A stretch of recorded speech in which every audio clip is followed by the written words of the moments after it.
So we have a powerful class tonight. And the class is actually on the topic of tears, the topic of crying. So before we get into the immediate topic and to the Torah portion, which is Vayigash, the second to last of the book of Genesis, let's talk about what we call Inyane Diyayma. That's how we would pronounce it in yeshiva, Inyane Diyayma, which means Inyane Diyoma, which I don't know if that helps, but what that means, what I'm trying to say is timely matters that pertain to the yom, to the day, or the days that we find ourselves in. What I mean specifically is we are getting ready for the secular New Year. Now, of course, Jews, we have our own New Year, which is Rosh Hashanah, and that's obviously a special day, a holiday, high holiday, wonderful. However, at the same time, we do understand that there is significance to all calendars. In fact, if I'm not mistaken, there's even a story of the Lubavitcher Rebbe who once wished someone Happy New Year right around January 1st. Maybe it was on January 1st. And when the fellow looked surprised, he said, look, it says in Psalms that God counts according to the numbers of the nations, which means that even if it's not the Jewish calendar, it still has some measure of significance and some measure of meaning. So as we find ourselves getting ready for the secular New Year, I want to speak for a moment at the opening of today's class about the concept of New Year's resolutions. Everyone takes them, and how long do they really last? And I don't want to be too cynical, but I'm just saying that you and I know that New Year's resolutions don't always last for the long haul. Oftentimes, we make the resolution, and before long, we find ourselves right back to where we started. In fact, sometimes it's hard to go even a few weeks or a few months or a month even without perhaps lapsing back into our prior patterns, into the status quo. So the point is that it's hard. We all take resolutions, and resolutions are a good thing to make and to take. Nonetheless, the question is, why do they so often fail? What is it about resolutions and the process of making a resolution that so often doesn't lead to any lasting result?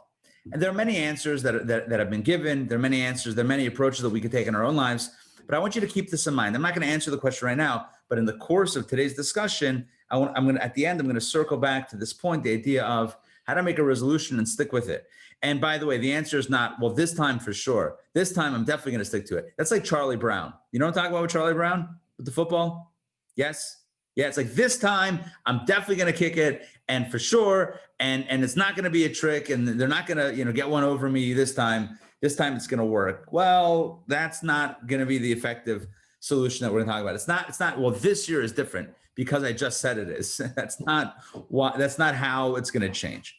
We'll speak today, hopefully, about a few effective Torah-based approaches to effective resolution making and effective, really, action doing, although that's a little bit redundant, but how to effectively commit ourselves and execute what it is that we've committed. That will be in the room, in the periphery, we're going to touch on that in the class. And then at the end, I'm going to hopefully tie everything together with a nice little ribbon, gift wrapped. Oh, sorry, Hanukkah already was, whatever.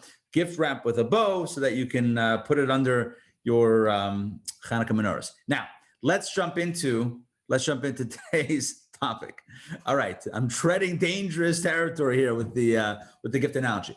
So let's talk about today's topic, which is tears. And we need to know this. We're in the middle of the Joseph story in the Torah portion. We're actually toward the end of the Joseph story. And I'm just going to do a very quick, 30-second recap. Joseph, sold by his brothers as a slave, ends up in Egypt, working for Potiphar, thrown into prison, ends up interpreting Pharaoh's dreams, becomes viceroy, big man on campus over there in Egypt. Brothers come down to buy grain because Canaan, land of Israel, is out of food.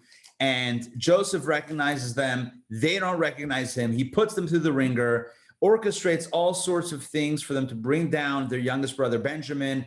Finally, after framing them and him, Benjamin, for a crime he didn't commit, Finally, Joseph reveals his true self, his true colors, no, his true identity to his brothers. And that happens at the beginning of Vayigash, this week's Torah portion. By the way, I probably should have said spoiler alert, but I imagine you probably know the story by now, but it's important that we're all on the same page. So in the context of this reunion between the brothers and Joseph, the Torah tells us an interesting prat, an interesting detail. What is the interesting detail?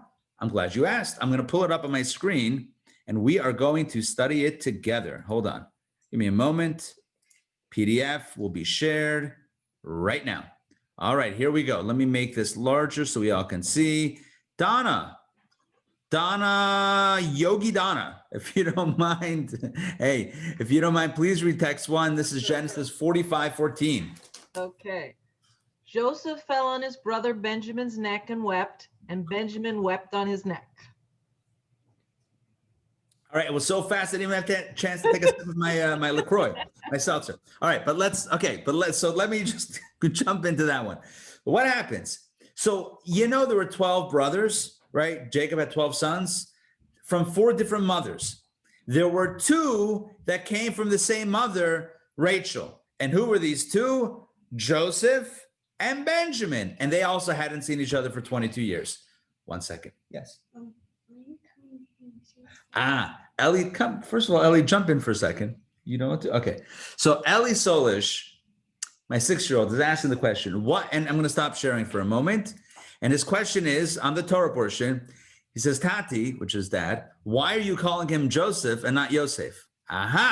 Because that's what the English says. You're right. His name was really Yosef, but we call him Joseph just because. It's like Moses. You ever hear of Moses? Right? Not noses. That's something else. Okay. So listen, my level of humor is right there, right in the sweet spot of a 6-year-old. So, and you guys know that.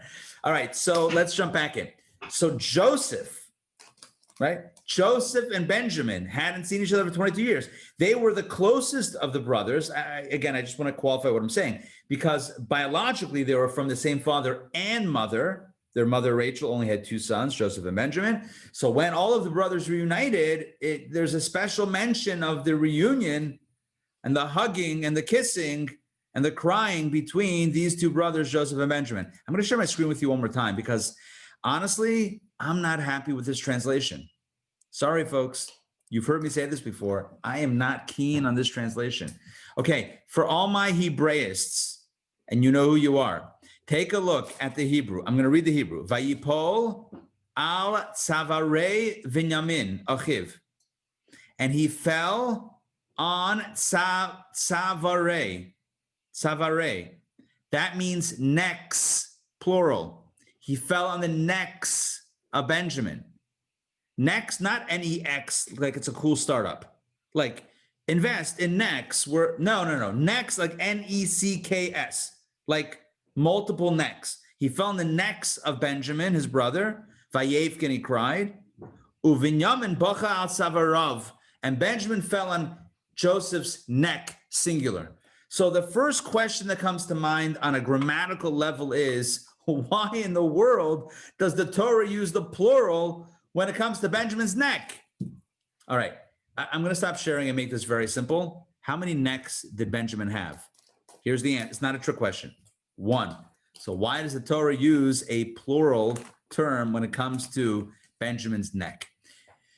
The Talmud answers the question by giving a non-literal or a non-intuitive explanation. And let me set this up by asking you a question. Get ready on that unmute button. Get your unmute button triggered up. Get it triggered up. All right, simple question. It's not a trick question. Simple question. It's a trick question. No, it's not a trick question. Simple question. Why did simple understanding? Why were they crying on each other's necks? Give me the simple explanation. Why? Go. Unmute, please. They're glad to see each other. Glad to see each other. Why crying though? Glad, good. What else? Of joy, cry of joy. Cry of joy, good. Can I just add overwhelming emotion, right? Overwhelmed with emotion. We know there's crying for sad things and crying for happy things, crying for unbelievable things. This was overwhelming, unbelievable, joyous, amazing, and they were crying. But again, I have that little niggling question, that little like annoying question that I asked. which is why next, plural, which is part of what leads our sages to conclude that it's not so simple. They weren't just crying over not seeing each other for 22 years. There's another agenda to the tears. Shalom, do you know this? Shalom, share with us. Huh? Oh yeah, good. All right, he's got this. All right, let's jump back into the text. Shalom, my 12-year-old. Shalom, come. 1 second, guys. I want to bring Shalom in on this because Shalom, come. Stop eating, come. All right, everyone's waiting. Oh, this is Shai. This is not Shalom. Shai, step out for a second. I mean, I love you too. All right, Shalom. No, come in. Tam. Come in, say hi. I just want to point out, folks, this is Shalom. All right, if he's not going to come in, just turn the screen. That's Shalom. Shalom's 12. Set your calendar dates. November 2021. Mirza Hashem, please God, will be his bar mitzvah. And hopefully we'll be already vaccinated and microchipped, whatever we need, whatever. I'm kidding, joking about that last part. Whatever we need so that we can get back in a healthy fashion. All right. Oh, speaking of vaccines, I have to mention this. Breaking news. Listen, this class you're going to have to halt cup because I'm going to skip around a little bit in my stream of consciousness. We're going to be breaking announcement in the next week or so, next few days, several days, about an event coming up, Jewish bioethics, a conversation about COVID and vaccines and CRISPR and genetic modification and all of this literally cutting edge technology in medicine from a Jewish legal and ethical perspective. Stay tuned. This will be epic. Back to our class. All right. So the Talmud says the reason why they cried at each other's necks. Remember that question? Like a few minutes ago? The reason is, David's in. The reason is for the following rationale. Let's go. Text number 2. Ray, please take it away. Talmud Tractate Megillah. Please share with us the deeper explanation. Don't forget to unmute yourself as you prepare for the reading. Joseph cried over the 2 temples that were destined to be in Benjamin's tribal territory and were destined to be destroyed. The same verse continues, and Benjamin wept on his neck. Benjamin cried over the tabernacle of Shiloh that was destined to be in the tribal territory of Joseph and was destined to be destroyed. Thank you, Ray. Let me explain what's going on here. Joseph cries on the necks, plural, of Benjamin. Why? Because in Benjamin's Israel territory, in his land, was the heart of the temple. The temple actually straddled the 2 tribes, Judah and Benjamin, but it was in Benjamin's tribal territory that the heart, the Holy of Holies and the altar of the temple were found. And in Benjamin's territory, both temples would be destroyed. That's why he cried on his necks, plural, 2 necks, 2 temples. He was crying, not, I haven't seen you in so long, brother. I'm overjoyed. Not only that, but also because of the sorrow. You see that? The sorrow that would befall his brother. His brother would mourn the temple's destruction in his territory. Now, we would all mourn the temple's destruction, but can you imagine Benjamin having it in their territory and having it destroyed? That was exceptionally painful for them. And Joseph was crying in empathy for Benjamin's future loss of those 2 temples. And Benjamin wept on Joseph's neck. Why? Because it was in Joseph's tribal territory, in his piece of land in Israel, that years prior to the temple, the Holy Temple in Jerusalem, years prior to that, the temporary tabernacle of Shiloh would be destroyed by the Philistines. And again, that was actually that was destroyed, and then it was rebuilt, and then the temple was built in Jerusalem, and then those 2 temples were destroyed. Each was crying over the other's loss. I'm going to stop sharing because I need to look at you all and just check in. Does this make sense? Yes? Yes? Mm-hmm. Okay. In other words, yes. Thank you. The simple explanation is they were crying tears of joy. The Talmudic explanation is they were crying tears of sorrow. Oh, hey, Ellie Sollish.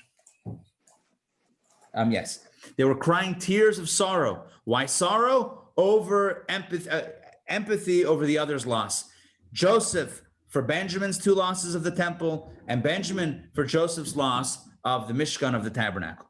Okay, that is so far so good. So we have a verse, well, we have a reunion, and a verse that talks about the reunion, talks about necks and tears, and we've explained that simply it means tears of joy. On a deeper level, tears of anguish, tears of empathy, tears of sorrow for the loss that would befall the other brother, which means, by the way, that as they had this reunion, they were filled with a prophetic spirit. Let me just fill in the gaps of this narrative, right? They were filled with a prophetic spirit, and they were able to see.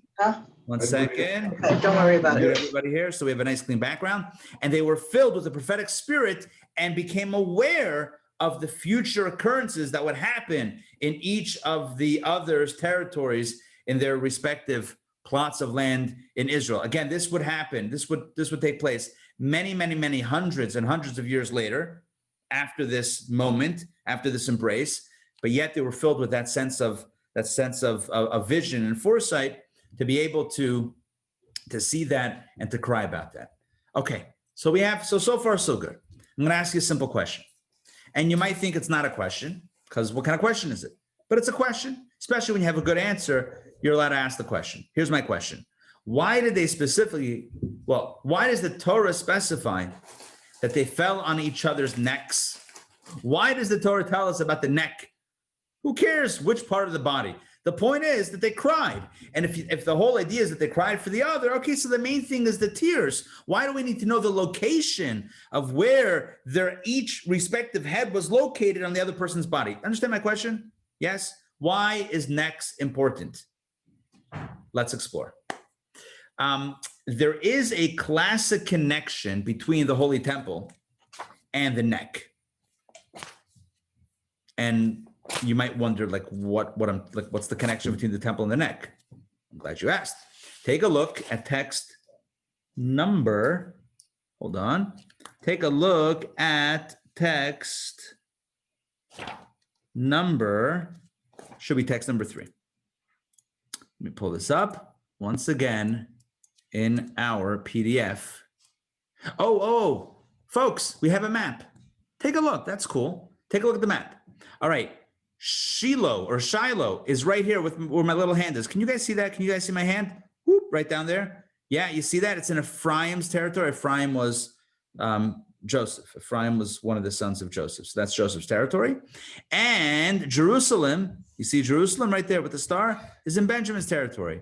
Boom. So Joseph and Benjamin, and each one was crying over the other one's loss. All right, now let's take a look at the connection between. So after that, I asked the question, what's with the neck? Why does the Torah specify that it happened with the neck? So the approach that we're going to take is that the neck is a euphemism for the temple, because the temple is associated with the neck.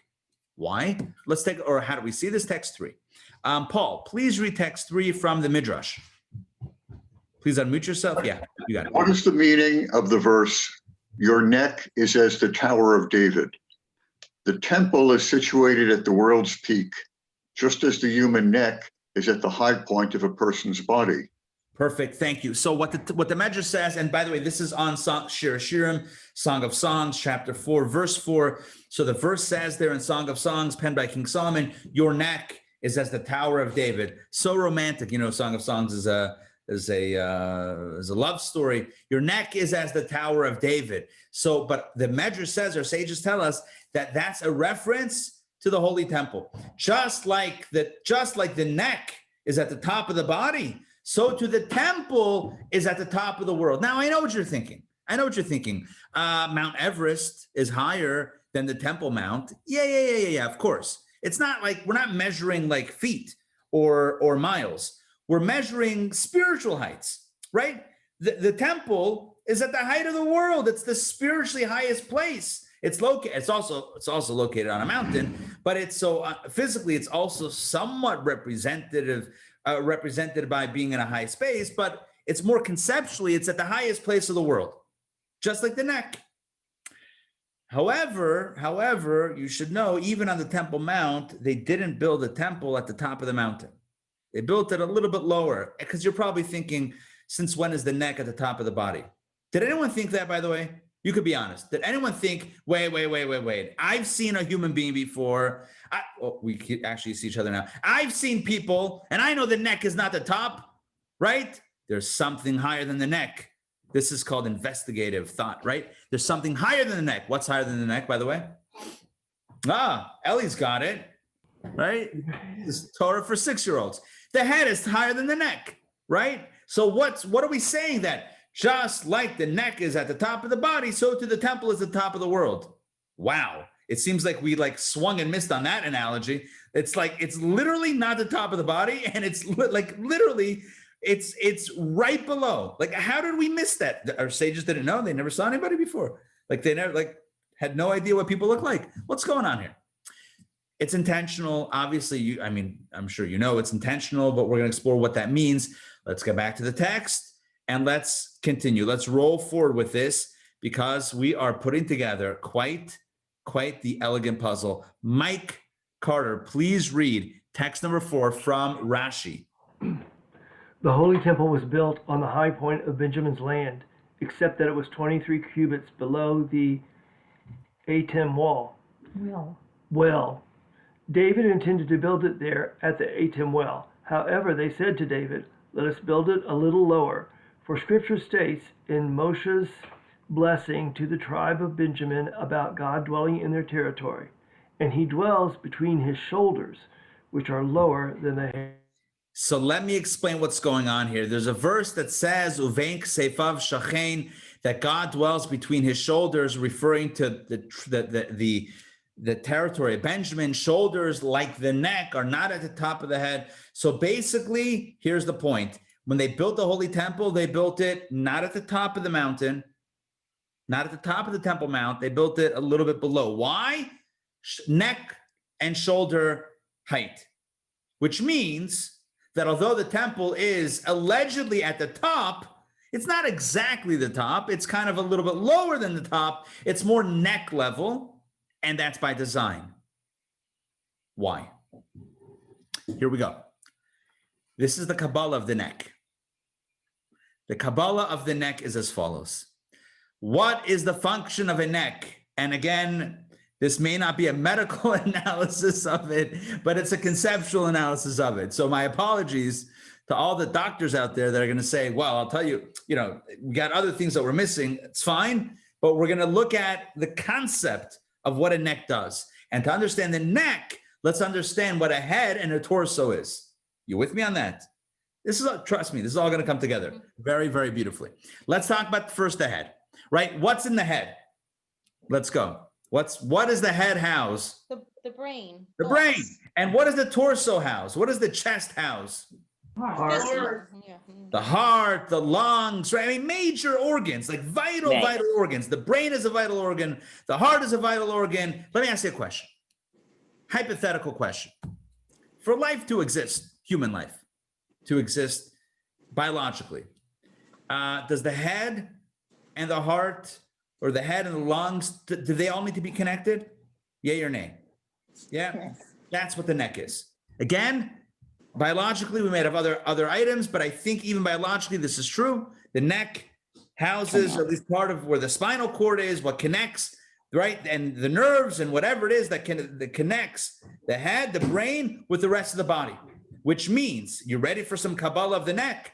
What is the neck? The neck is the bridge. Kal halam kulo, right? The whole world is a bridge, but the neck is also a bridge. And what kind of bridge is the neck? It's the bridge between the consciousness and the functions of the body. In other words, it makes you and I move. It makes us be. It takes the theory of life and connects it to the practice of life. Are you with me on that? A head without a body can't do much, right? Has all the brain power, but no execution, right? And the body without the head has all the power of execution, but no guidance. Yeah, so you need the head, you need the torso, and you need the connection. One might say, yesh lomar, one might say that the neck is the most important, right? Obviously, you need the other two pieces, but without the bridge, you have garnished, you got nothing. You with me so far? Yeah. Hence, the temple is called the neck. That's the connection between temple and the neck. Why? Because the temple, see, you and I would have thought that the temple is the head, right? The temple is the head. It's not the head. It's not at the top of the mountain. We know now it's a little bit lower. It's the neck. Why? Because the purpose of the temple was not to go and escape to the loftiest heights, to the most spiritual place, the top of the world. At the top of the Himalayan mountains, there's a thing where you can go and meditate and levitate, and that's the holy temple. No, that's in other religions, other philosophies. That's their height, right? That's the ultimate. In Judaism, the temple is not a head, it's a neck. Yes, it is spiritual, but it's all about connecting the inspiration to the implementation. It's connecting theory to action, spirit to matter, right? Heaven, connecting it to earth. Are you with me on what I'm saying? Yes? Does what I'm saying make sense? Yes? Yes. Okay. The temple, the Beit HaMikdash, the holiest Jewish space, was not functioning as a head, it was functioning as a neck. It wasn't intended to be a lofty, theoretical, holy space. It was holy, but its function was to transmit that holiness to the world, to be the neck that connects God with the world, spirit with matter, holiness to the mundane. Which is why, text 3, we had a verse from Song of Songs, and the Medrash says that what does it mean your neck is like the Tower of David? It's the temple. The temple is a neck. And we said, Bein Ksefav Shochein, that God dwelled not in the head of Benjamin, but on the shoulders, the neck, the neck level, because again, it's all about the neck. Let's get back to our story. Our story, of course, pertains to the reunion of Joseph and Benjamin. And maybe you know already where this is going, but actually, hold on. Before that, take a look. Oh, beautiful text. Take a look at text number 5. You're going to love this one. Take a look at text 5. Here's some divine, what's the word I'm looking for? Divine architecture. Sarah Carter, please read text number 5 from the book of Kings. And King Solomon made for the house windows broad without and narrow within. Thank you. King Solomon, when he built the temple, designed by David and God, built by King Solomon, his son, when King Solomon built the temple, the holy temple in Jerusalem, in Benjamin's territory, the aforementioned temple, when he built that first temple, he built the windows. The walls were thick. He built the windows in the wall. They were just cut out holes in the wall. They were narrow inside and wide outside. And that flies against the grain of all other windows created in that time. It would make sense. You have a narrow opening, a little bit more narrow outside and broader inside to maximize your light. Okay, folks, I need to explain something. You couldn't just make a hole in the wall and call it a window. You know why? This is before glass, or at least before they had, at least our understanding is before they had, covered windows. And you didn't want to have a massive hole where animals or intruders could get in. So you needed to have some sort of narrow thing where an animal couldn't jump in. So typically the windows would be narrow on the outside to prevent intruders, and wider on the inside. It would kind of like angle in the depth of the wall. It would angle wider, broader on the inside to maximize the intake of light. Are you with me? Yes. But in the temple, it was the opposite. It was narrow inside and broad outside. Why? Kabbalah says because the whole purpose of the temple was to emanate light to the outside. It was all about taking the light and being a neck, sharing it with the world, connecting it, plugging it in. Think of a neck, by the way, as a plug, right? Let's say you have data on your phone, you want to move it to your computer. You need a wire to connect your phone to your computer to transfer the information. That's what the neck is. That's what the temple is. The temple is not the head. It's the neck. It's the source that connects. It's the connection between the source and the rest of the world. Let's take a look at how the Rebbe explains it. The Rebbe explains it so beautifully. Take a look at the language of the sikha, of the talk that we are basing tonight's class on. I'm going to read this one, text number 6. The holy temple's function is to fill the entire world with godly light, including the most mundane and unholy places. For this reason, the temple was at a high point of the world, but still not too high and detached from it. For it to illuminate the world, the temple had to be lowered to the place it was meant to impact. Just like the neck, the bridge between the head and body needs to be near the torso to connect it with the elevated brain, making them one. The same holds true for the mini temple found inside all of us. When our godly soul is not aloof and removed from our little world, rather it is involved and integrated with the body, then we can rectify and sublimate ourselves and our surroundings, making them a temple and a dwelling for God's presence. So again, the temple of old, the ancient holy temple, was all about connection between spirit and matter, between heaven and earth, between God and the world. That's why it was situated not at the top of the mountain, because then that would indicate that it's too lofty, it's disconnected, it's out of touch. No. It was down a little bit on the mountain. It was lower down to indicate its function as a neck, as a point of connection between the world. And the Rebbe says this is true in our own lives, that our lives should be filled with this recognition that our job is to connect the spiritual brain with the mundane body. In other words, the spirit with the matter, the theory with the practice, to connect heaven with earth. So far, make sense? Wait, one Susan, go ahead. second. But can you extend that metaphor with the windows to the part about the person? In other words, I see the extension about the neck and the temple to the neck and the human being. But text 5 about the windows, that's been inserted in here between text 3 and 4, Right. and then 6, but it doesn't, text 6 hasn't extended the metaphor about the window.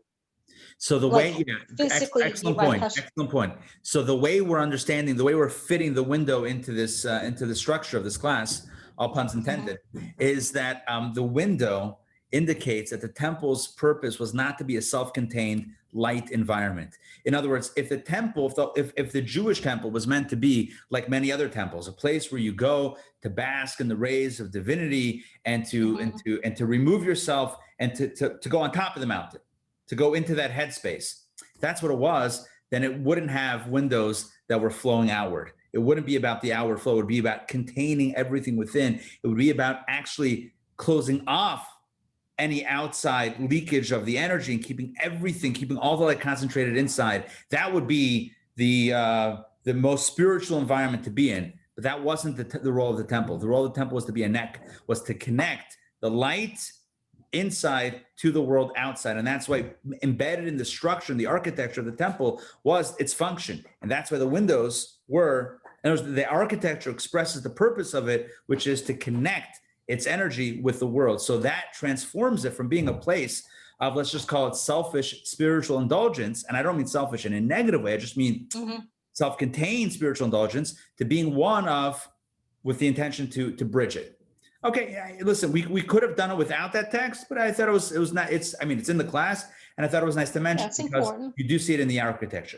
Now, so let's circle back to the story, because we're still analyzing the story between Joseph and Benjamin, the reunion, and the Torah tells us not just that they cried, but they fell on each other's necks. And we said, based on the Talmud, that means that they were thinking about the other's temple that was going to be destroyed in the other's land. Okay, so now we understand what that means on a deeper level. Why mention neck? They were crying about the Churban, about the destruction. One was crying for the temples, one was crying for the tabernacle. Good. Why do you need I asked before, why do you need to mention that it was the neck? Well, number one, because neck means temple. So when the Torah tells us they were crying on the necks, I know what the neck is. The neck equals temple. That's a deeper insight. That's a window into the fact that we're talking about a deeper crying, tears of sorrow, and not just tears of joy. Are you with me what I just said? Again, the simple explanation is they cried tears of joy. The deeper explanation is they cried tears of sorrow and empathy. How do we know that? I told you that it says necks plural when it comes to Benjamin, but also the fact that it said neck in the first place indicates that there was a temple connection, because the temple is referred to euphemistically as the neck. So that's an indication. Plus, why was the temple destroyed? because we collectively as a people weren't heeding its message. We weren't connecting the theory with the practice, right? As Jewish history unfolded, as a nation collectively, we dropped the ball and we stopped making the neck connection, the bridge between the purpose and the execution and the actual fulfillment of what we needed to do. Like, we knew what we needed to do. Yeah, we know what Judaism says, but were we actually implementing it in our lives in the world? And the answer is not as much as we should. And that is, at least on the ground, the reason for why the temple was destroyed. So they're crying on each other's necks about the temple, which is called a neck, that was destroyed in each of their respective territories. And they're crying because at some point later on, their children would forget about the message of the neck. They would forget the whole purpose of life. The whole purpose of the temple is to make it real, to integrate it, to connect, make that connection. Make sense? Okay, good. So we could theoretically close out the class, but we're not going to do that right now. Who does that? It's way too early for that, because we have another point of analysis, another major point of analysis. And that is, why did they cry about the other's sorrow and not their own? If they were filled with prophecy, you would think that their prophetic vision would extend not just to the other's pain, to the other's loss, but to their own as well. So why didn't Benjamin cry for his own loss, future loss? And why didn't Joseph cry for his future loss? Why did they cry on each other's necks for each other's sorrow? Now, you're going to say, empathy. What a beautiful trait. What a beautiful thing. They were crying for the other. That's true love. All right, true. True empathy is good and empathy is valued. And this story has a lot of empathy. These tears represent feeling the other one's pain, which is a wonderful virtue. Nothing wrong with that. And I 100% I agree with it. In fact, I literally just said it. So I definitely agree with it. However, there is also value in crying for oneself, you would think.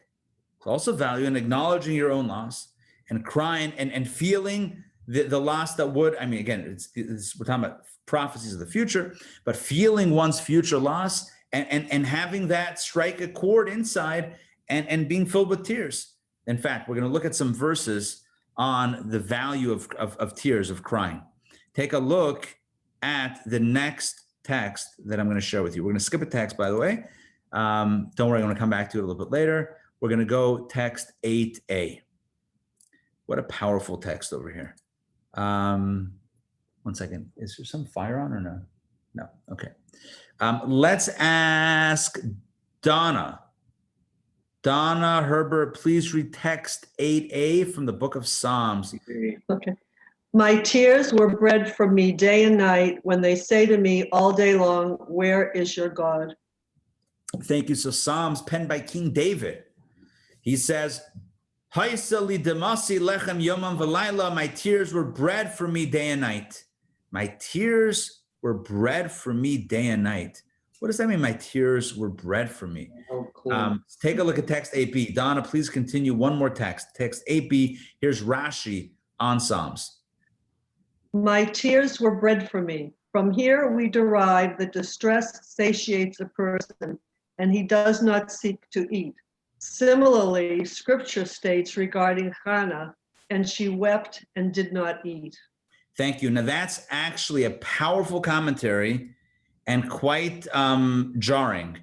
Yeah, King David says, my tears were bread for me. And Rashi explains, what does it mean by bread? Bread meaning sustenance, because when one is sad, when one is crying, the appetite goes away also. So it's kind of like the tears satiate the person and eliminate the hunger. That is not a very happy commentary, right? That's not a happy commentary. That's a very stark, it's real, but it's basically saying that sadness can lead to a person not eating because they're in such pain and sorrow and sadness. That's one explanation. But I want to share with you now a deeper explanation. This is coming from Kabbalah, from Hasidic philosophy, Chabad Hasidus, from the Tzemach Tzedek. Take a look at text number 9. Fred, please read text number 9. The first 2 paragraphs, please.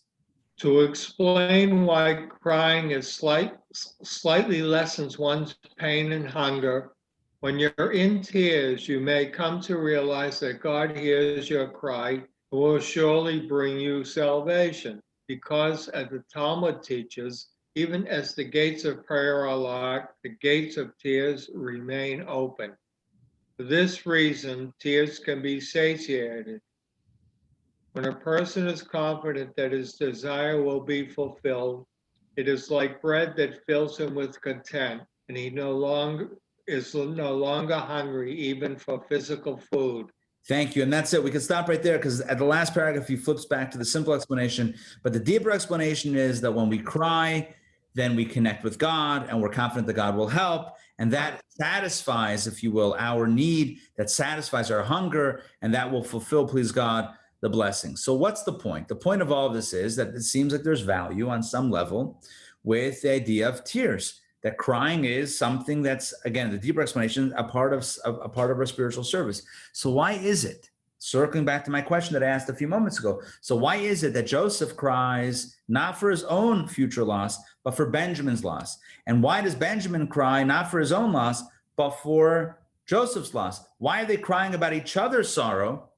They should cry about their own. They should own their own stuff and cry about their own sorrow. And that's it. Why cry for the other? And I know, I just saying what I said before, I know there's a value in empathy and feeling for another and feeling with another. And that's a beautiful thing. And it is. But why didn't they cry for themselves also? Joseph wept on Benjamin's necks, plural. Benjamin wept on Joseph's neck. They each wept for each other's neck temple because they didn't do the neck work of connecting spirit and matter. They neglected that and temples were destroyed. They're crying for each other. Why not for themselves? This takes us to the final insight of today. The final insight of today is all about purpose. And really, it's going to circle back. Eventually, it's going to come back to this idea that I started the class with, which is about New Year's resolutions. And the big idea here is, that crying, notwithstanding what we just explained about crying from a place of Kabbalah and crying from a place of, food management, crying doesn't solve problems. Crying does not solve problems. That's the key idea here. This is, as the Rebbe explains it, our Rebbe explains it. Crying does not solve a problem. In fact, it can actually magnify the problem. Why? Because when you cry, after a good cry, you might feel like you might feel better, but nothing actually has changed unless it actually changes. You with me on this? Yeah? In other words, crying is taking emotional pain and hitting a release valve to allow the pain to leak out and to be expressed without actually addressing what needs to be addressed. So here's the point. I'm not trying to be harsh with tears, but let me bring it back to this immediate context. The Rebbe explains that for Joseph to cry about Joseph's destruction would be a distraction. If you know there's a destruction going to happen, if you know that there's negativity that needs to be cleaned up, stop crying and do something about it. And Benjamin, if you know about your stuff that needs to be fixed, stop crying about it and address the issue, fix the problem. When it comes to the other, you and I know we can't fix someone else's problems. We can try to help. You can try to help, do everything in your power to help them fix the problem.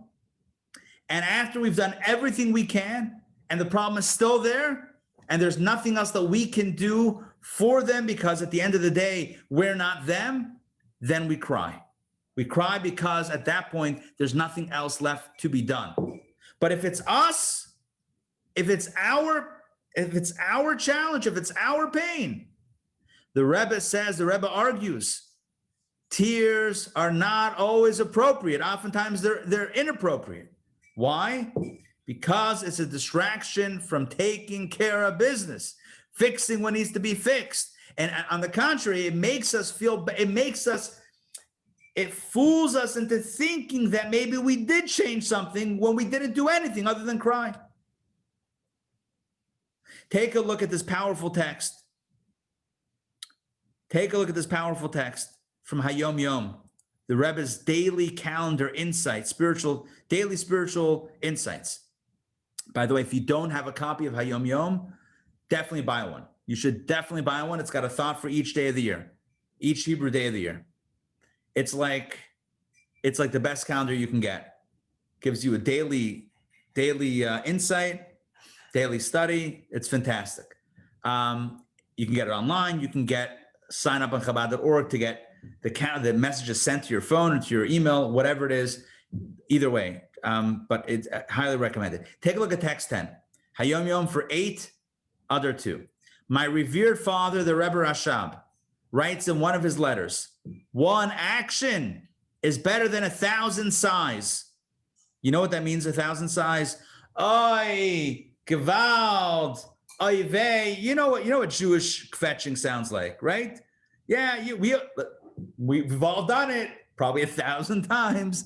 One action is better than 1,000 sighs. Our God is alive, and the Torah and its mitzvot are eternal. Abandon sighing. Apply yourself diligently to practical action, and God will be gracious to you. In other words, stop kvetching and start acting, right? Stop kvetching and start acting. That should be my new book, Stop Kvetching. Okay, whoops. Second, let me stop sharing so I can see you all. Circling back to our point, the Rebbe says that is precisely why Joseph does not cry for his own future churban, for his own destruction. You know why? Because if it's my issue, I got to take care of it. There's no time to cry. If there's negative in if I perceive something no good, I have to clean it up. That's it. I have to get down to work. What's this business crying? Again, I'm not trying to sound harsh. I'm just sharing with you this insight. And Benjamin is not crying for his own temple's destruction, both temples being destroyed in his land. Do something about it. Get down to work. Now, Benjamin, perceiving Joseph's sorrows, he should cry. Empathy. Because at the end of the day, he can't fix Joseph's problems. He can try to help, but after that, all that's left for him is to empathize and cry with Joseph. And Joseph can empathize and cry with Benjamin. They can't fix each other's stuff, but they can fix their own stuff. And if you can fix it, you and I have no time and no business just leaking emotion, having leaky emotions in the form of tears. Now, I know what you're thinking. You're thinking, wow, so you can't cry, you can never cry when you feel some pain. Of course you can, and of course we do. But it's a concept, it's a perspective. It's a perspective on life. And the perspective is that when there's a call to action, when there's something in front of us that needs to be done, let's get unstuck from the emotional reactions and from the emotional, drama, and just get it done. When it comes to someone else, empathize. Here we see an imbalance between how we deal with our own stuff and how we deal with someone else's stuff. When it comes to us, sometimes we have to be brutal with ourselves. No emotion right now. I can't afford it. There's no time. I have to act. When it comes to someone else, don't be brutal. Be empathetic. Be loving. Be kind. Be there fully and emotionally. Don't tell the other person, hey, you need to do this and you need to do that. That's not our place. Joseph cried on Benjamin's shoulder on Benjamin's neck. Sorry, now I'm going to change the narrative. On Benjamin's neck, right? For Benjamin's loss, he didn't start lecturing him. Benjamin, I see what's going to happen. And here's what I think you should do. That's what we do. You see, we flip it around. For the other person, we act, we give them marching orders. And for ourselves, we cry. You with me on how it's backwards? because it's easier that way. It's easier to cry for our own stuff and avoid doing the work and start, pontificating for the other person and writing them a to-do list. It's easier, but it's punt verkehrt. It's exact opposite of what we should be doing. For ourselves, we should act. And for the other, we should cry and empathize. This is the message of the tears that echo throughout history, the tears between Benjamin and Joseph, between these brothers that hadn't seen each other in 22 years. And when they finally reunited, they were filled with a vision. And what was the vision? The vision was each other's sorrow, and they saw their own sorrow, but for their own sorrow, they weren't going to cry. They were committed to doing something about it. But for the other, they felt the pain. They cried on each other's necks because necks represent the temple, because the temple is all about connection. Connection between heaven and earth, matter and spirit, holiness and mundane. It's about connecting all of the wonderful ideas and resolutions we might have with the actual days, weeks, months, and years that follow. It's about connecting the head of the year with the body of the year. It's connecting the theory and the action. That's what the temple is. That's what Judaism is all about. And that's where we need to act. And it's not about crying. It's about acting. So why do resolutions so often fail? They so often fail because we fail to see the steps through connecting the resolution with the day-to-day.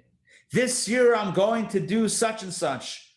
And it might be such a wonderful idea that we don't see such a big idea that we don't see the practical steps. We need to create the bridge. We need to create the bridge or the ladder, use whatever example, whatever metaphor you like, create the ladder between intention and action, the bridge between our intention and our actions. So for example, we tell ourselves this year, I'm going to add prayer and Torah study and mitzvahs, whatever in a specific area. Don't make it general, make it specific, and then create actionable steps. So tomorrow, bottom line, tomorrow, what am I going to do differently? When you're making that resolution, the New Year's resolution, don't keep it vague. Don't put the temple on top of the mountain, removed from reality. Make the temple real. Make your temple, make your resolution, bring it down the mountain a little bit. Make it accessible. Make it doable, right? Are you with me on this? Make it bridgeable. So what am I going to do? Bottom line, tomorrow morning, I'm going to wake up and what's going to be different? And how is it going to happen that it's different? What time am I going to be doing this extra Torah study or prayer or mitzvah? Which specific mitzvah am I doing? How am I going to remind myself to do it? Do those steps. Work through those steps. Create the bridge. Otherwise, you've taken a temple, which is really beautiful, but you shoved it all the way up in the mountain in the clouds, and it's never going to hit the ground. It's never actually going to do anything. And that's not what a temple is. A temple's not a head, it's a neck. That's lesson number one with New Year's resolutions. Lesson number two. Sometimes we get paralyzed by our emotions. We get paralyzed we feel strongly about something. We feel so strongly about doing something or calling someone or that we don't even do it because we feel so strongly about it. You ever have that experience? Yeah? Feel so strongly about it that you don't actually do it because it's too big. Not exactly on top of the mountain. This is more about it being emotional. We have to exercise that self-control of not allowing our emotions to cloud our actions, not allowing our emotions to get in the way of what needs to be done. Emotions save for the other. When it comes to us, we have to be committed to seeing it through. So friends, this year, as we get ready, listen, we take every opportunity we can to add in Torah and mitzvot. We take every opportunity. If it takes a new digit on our 2000s, no problem. If it takes a secular new year to encourage us to take a new resolution, 100%. That's totally kosher. May not be the Jewish New Year, but it's a time to take resolutions. Let's make it happen. So this year, this 2021, right? Let's resolve. Number one, let's make resolutions. And when we make resolutions, let's resolve to making them doable, creating the action steps, thinking about the bridge. How's it actually happen? Number one. Number two, keeping the emotion at bay as much as possible. The big emotion, the big drama, push that away and just act. So often we handcuff ourselves with our emotions. And it's all coming from a good place, not a doubt. But we have to know how we work. We have to know a little life hack, how to work around the things that get in our way. All right, my friends, I hope you enjoyed tonight's class. This is the Kabbalah of crying, the Kabbalah of tears, the Kabbalah of Joseph and Benjamin. I hope you enjoyed it. I hope it resonated with you. And I'm here to take questions and comments as you have them. Jump in, folks. Just on cue, I'm getting a call from Chicago. He'll call back. It's my son, Nassim. All right, folks, questions, comments. Hold on. Before I take questions and comments, let me ask you a question. Did we tie everything together? Did everything make sense? Yes? Yes. Good. As long as I have a majority of head Yes. nods, maybe you guys are just being kind, but as long as I have a majority of head nods, then I feel, not eggnog, I said head nod, and I feel a little bit more, more confident. Okay, good. What else? Questions, comments, additions, subtractions? Rabbi? Dr. Maxey. Let's follow. I'm not going to do it on collectively. Reach out individually, and I'm gonna get you the information that you need. Okay. Yeah, no Rabbi, problem. Don, yeah. So as far as taking action, so what about the brothers trying to stop the prophecies? Saying why didn't they do it? Yes, They tried. they tried. They tried. Sometimes with all the effort in the world, with all of our efforts, sometimes we can't do it. Also, just remember also that it was their family and their tribe, but it wasn't the individuals themselves. So they might have committed to teach their kids and to really, do everything in their power to make sure it transmits to the next generation. But there was a lot of generations between that moment and the temple's destruction. We're talking many, many centuries later. So yeah, you're asking the pragmatic question, like, so what happened after all of this? They felt for the other and they committed themselves to clean up their own backyard, and still it was destroyed. Yeah, it still was destroyed. I have Yeah, David, go ahead. I sent you a message about I didn't see it. Tzavarav. It's written Tzavarav. Tzavarav is actually plural. It's like necks. So the whole, I think the word understanding. Interesting. Is singular. You're saying that even Binyamin and Yosef was also plural. I hear you. Good. So there may be another addition to that. I don't know, but it's a good. Now we need to look that up. It was plural apparently on both sides. So now, what does that mean on the other side? Okay. Good. So good point. Discrepancy. That's what we like. Listen, it's an opening to find a new angle on it, which is perfect. We're always looking for openings. If everything made sense, if everything was closed, there would be no fun in this. It's all right. Well, we'll have to explore further. Richard, go ahead. I've got a comment or question. I understand what you're saying about the crying. It makes sense. But I have a question. Let's say you are bogged down with some emotional stuff, and the only way you can get forward to take action is to cry. And therefore, the crying is not an excuse to stand still, but to let go of a past to go to a future.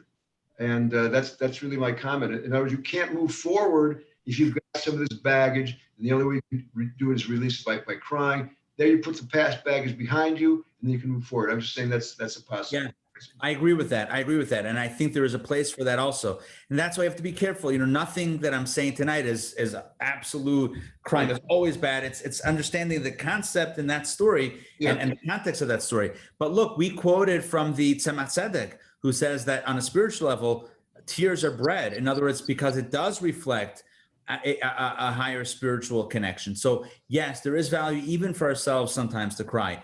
But as the Rebbe explains it in the Rebbe's context of his explanation, when we use tears as an excuse to make ourselves feel better, well, at least I cried about it, all right, phew, I cried about it. So now I'm okay with it, but nothing changed. That's when we get into danger, because not only are we not doing anything about it, but we're convincing ourselves that we did by just releasing that emotion, but really nothing is changing. So yes, it's more nuanced. It's nuanced, and we have to understand when it's kosher and when it's and when it might be counterproductive. Right, and also in the prayer book in Yom Kippur, tears open the gates of heaven. So yeah. Right. So, just saying, that's all. 100%. Yeah. And we know, of course, the power of a broken heart. The Kutzker Rebbe said, there's nothing as whole as a broken heart. Right. Yeah. Tanya talks about it extensively, self-analysis and self-judgment and I mean, in introspection and recognizing one's faults and working on them, and Tikkun Chatzot, which is the midnight prayer, which is accompanied with tears. So yeah, there's definitely a positive side to it. But vis-a-vis today's discussion, the message that the primary message that I want to leave you all with is this idea of being careful when we cry, being careful about indulging in our own tears to make ourselves, if we're making ourselves just feel better, but not actually do the work that needs to be done. Yeah, both good points. Any other questions, comments? Yeah, you once said in a class, I think Kabbalah, that if you want to cry and you cannot cry, you cannot even cry, it's beautiful. So is it the same Yeah. concept? Yeah, sometimes it's so deep that you can't even cry. So deep you can't even cry. And again, there's different levels, and there's good healthy tears and distracting tears, and it's definitely nuanced. And there's a lot to talk about on this topic. I mean, a lot of different angles, but yeah, there's definitely something about that, about being something so deep, so powerful that you can't even come to a place of tears. Even when it comes to blowing the shofar, we know there are different sounds, and each of the sounds of the shofar corresponds to another type of crying: the long blast, the shorter blast, the really short blast, and there's different forms of feeling that emotion. But I really love tonight's angle, which is moving away from tears. Cry for the other. For you, I'm just say it first person. Cry for the other. For me, I have work to do.